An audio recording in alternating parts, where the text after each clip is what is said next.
many of you have seen that game called Texas Hold'em played on TV if you've not played it yourself, where you've got a couple of cards that you can see, and then there's others that are played out on the table. And based on what a player's got and they think their chances of winning it, they will get to a point where they will go, I'm all in, and shove their chips to the table.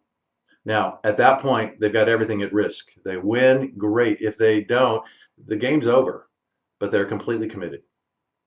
Hi, I'm Stephen Johnson, reporting out once again from last night, the flight deck here at the Freedom Outpost. We're at a time when we're looking in Scripture at what happens at Kadesh Barnea, which is when Israel gets to the very gate of the promise. And God has said, I need you to cross over, and they refuse.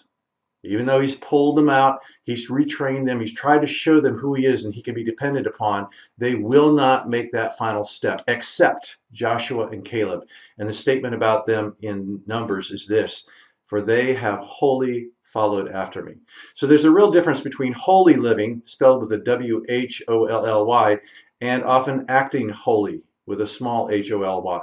And so we go into more depth in the teaching. I want to encourage you to watch it, because this is a time when the promises of God are standing there and they do make a demand. They're dangerous because they require an action, either an acceptance and a crossing over in action, or a refusal and a backing away. But here's the subtle danger for us. We can often satisfy ourselves with acting holy, doing just certain things, punching the card, showing up. Yeah, we give money, we do this, but not being wholly in and wholly committed.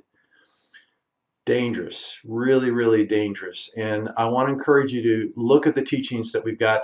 You'll see links to it here. There's a short version that's just 12 minutes just to get you one part of it. The longer teaching you want, because it's a lot of fun. For instance, I cover the 5 reasons. It's like a Dave Letterman, although we call it David Leatherhead, countdown of the 10, in this case, the 5 top reasons why you should not hold to the promises of God.